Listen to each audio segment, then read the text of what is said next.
여러 직원을 고용해서 사업을 하는 그런 경우도 있습니다. 그런데 여러분들이 사업을 시작하면서 여러 직원을 고용한다라고 그러면 사람을 뽑을 때에 어떤 기준을 가지고 어떤 사람을 선택할 것 같습니까?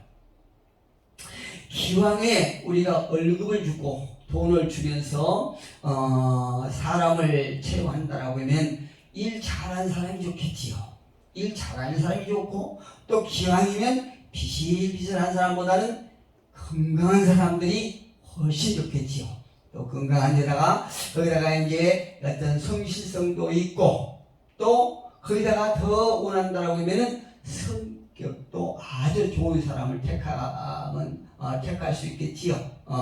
그리고 또 어떤 경우에는 좋은 대학, 그래서 좋은 우수한 실력을 가지고 좋은 대학을 나온 사람, 이런 사람들을 뽑으면 참 금상첨화겠지요.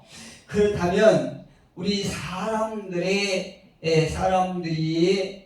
어떤 사람을 선택함에 있어서 이런 식의 우리가 기준을 가지고 선택한다라고 하면, 그렇다면 하나님께서는 어떤 자격을 가진 사람을 하나님의 종으로 삼으실 것 같습니까? 여러분 한번 생각해 보셨나요? 능력이 있고 모든 것을 다 갖춘, 그래서 준비된 자를 택할 것 같습니까?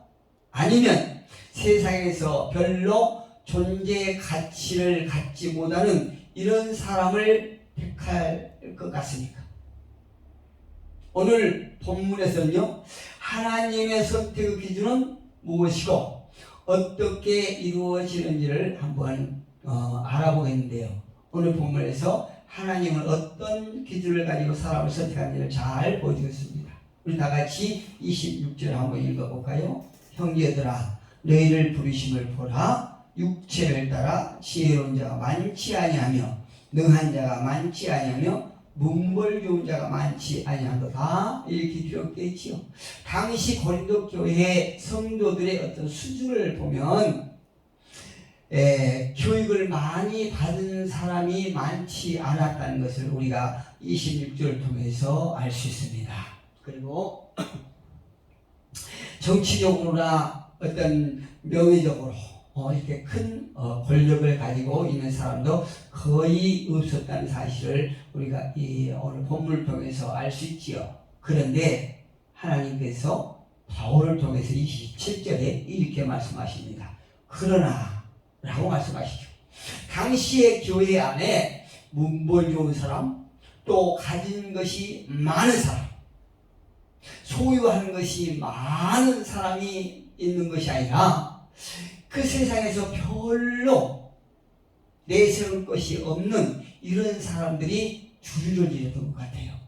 그런데 그 상황에 반전해서 하나님은 그러나 라고 이렇게 말씀하십니다. 27절에 보니까 그러나 라고 이렇게 시작하시면서 하나님께서 세상에 미련한 것들을 택하사, 세상에서는 지혜롭다고 하는 사람들, 이런 사람을 택하지만 하나님께서는 세상에서 미련하다고 하는 사람들을 택하신다고 말씀하시네요. 택하사 지혜 있는 자들을 부끄럽게 하려 하시고 세상에 약한 것들을 택하사 강한 것들을 부끄럽게 하려 하신다, 이렇게 말씀하세요. 하나님께서는 세상의 기준으로 많이 배우고 건강하며 좋은 대학 나와서 능력이 있고 성격까지 좋은 이런 사람을 부르시고 사용하시는 분이 아니라 인간의 조건과 같은 것들을 별로 문제가 되지 않는다고 말씀하시는 것이요. 하나님께서는 어떤 자를 부르십니까? 27절, 28절, 27절 방금 여러분 앞에 봉독해드렸죠. 28절에 보니까 하나님께서 세상에 천한 것들과 멸시받는 것들과 없는 것들을 택하사 있는 것들을 폐하려 하시는 가신다 이렇게 말씀하세요. 하나님의 선택은 외적인 조건에 근거하지 않는다고 말씀하시는 것입니다. 그러나 당시 고린도 교회와 지금 우리들의 교회 여건과 환경은 어떻다고 생각하십니까? 지금 교육 수준이 굉장히 높은 사람이 많습니다. 교회 안에서는요.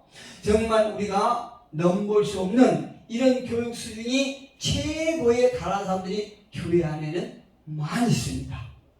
좋은 대학에서 좋은 선교부를 마스터하고 나온 사람이 있습니다. 많은 것을 소유한 사람들이 아주 절비하게 많지.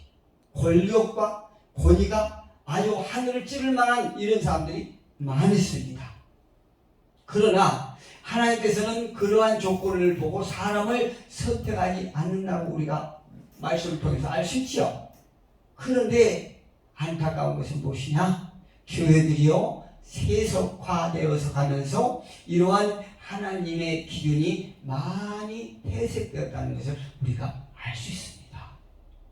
교회 안에 들어왔을 적에 대우받는 사람, 또 대우받지 못한 사람, 물론 대우받기 위해서 교회에 오는 것은 아니지만 그럼에도 불구하고 맨 앞자리에 앉아야 될 사람, 뒷자리에 앉아야 될 사람들이 인이 들어오면서 구분되어 있다는 거예요. 정말 마음이 안타깝지요?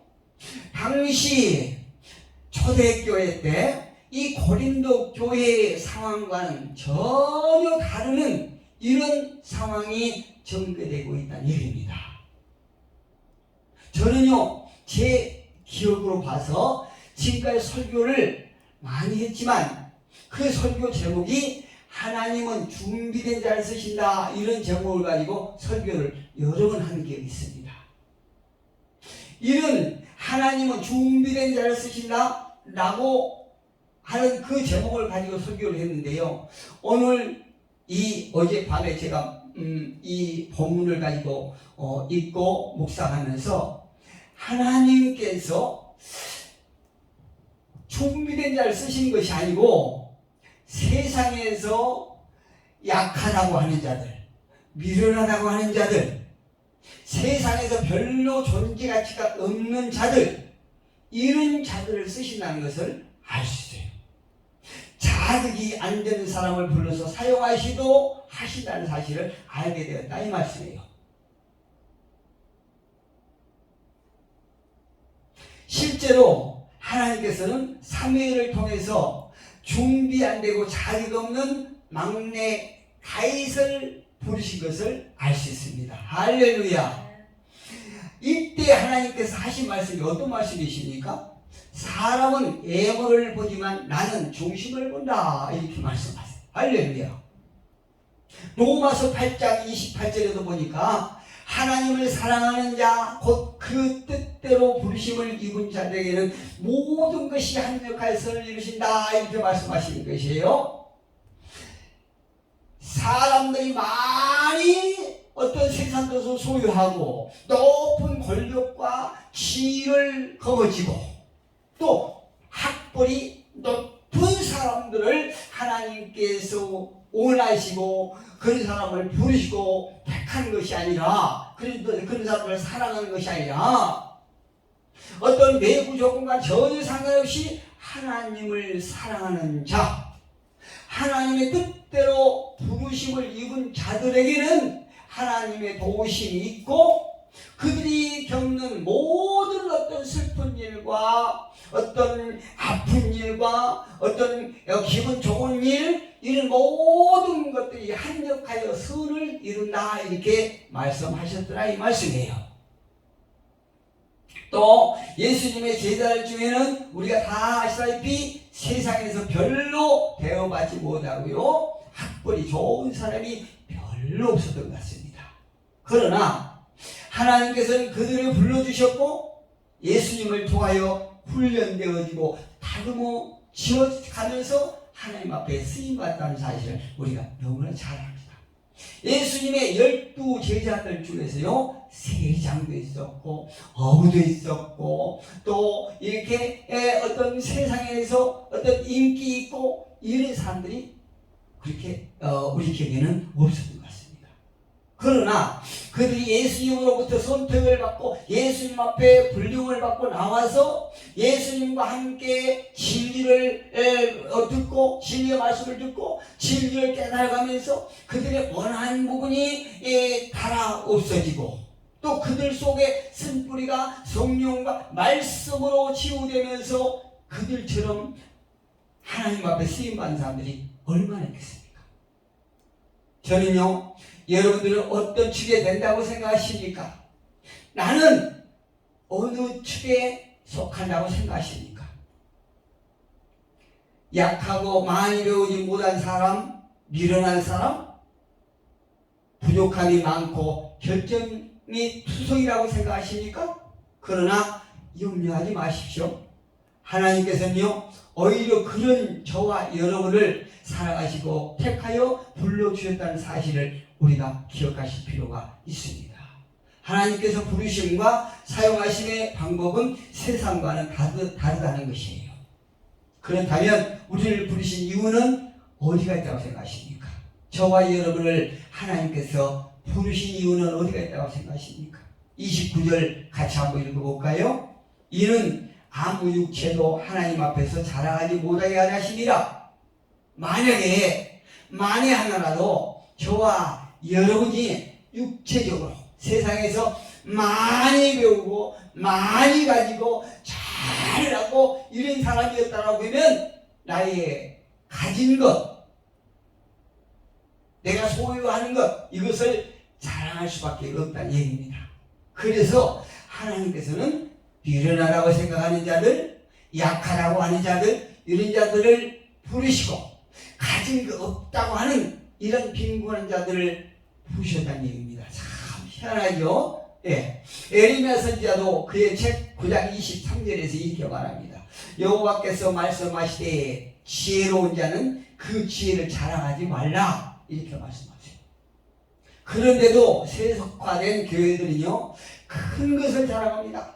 많이 가진 것을 자랑합니다. 또 신분과 지식과 권력을 자랑합니다. 그렇잖아요. 세상에서 권력을 가지고 있고 많은 것을 소유하고 있고 많이 배웠고 이런 사람들을 대우하는 이런 시대가 되어버렸다 이겁니다. 그렇다면 우리가 자랑할 것은 무엇입니까? 저와 여러분이 자랑해야 될 것은 무엇이라고 생각하십니까? 본문 31절 한번 읽어볼까요? 기록된 바 자랑하는 자는 주 안에서 자랑하라 함과 같게 하자 함이라. 할렐루야. 무엇을 자랑해야 된다고요? 주님 안에서 예수만을 자랑해야 된다 이거예요. 할렐루야. 여러분 세상을 살아가면서 무엇을 자랑하십니까? 여러분들이 가진 것이 자랑합니까? 자랑하십니까? 여러분들 잘생긴 것을 자랑합니까? 여러분들이 많이 배운 걸 자랑하십니까? 아닙니다. 우리가 많이 배웠다 할지라도 많이 가졌다 할지라도 이걸 자랑하는 것이 아니라 주님 안에서 오직 예수만 자랑해야 된다 이 말씀이에요. 주님으로 기뻐하고 주님을 아는 것에 우리가 근지를 가져야 하는 것입니다. 오로지 우리의 지혜와 의로움과 거룩함과 우리의 구원자 되신 예수 그리스도만을 자랑하시기를 주님의 이름으로 축복합니다. 그리고 그런 사람들을 하나님께서는 사용하신다는 사실을 기억하시고 저와 여러분이 주님 안에서 오직 예수 그리스도만 자랑하는 저와 여러분이 되기를 주님의 이름으로 축복합니다.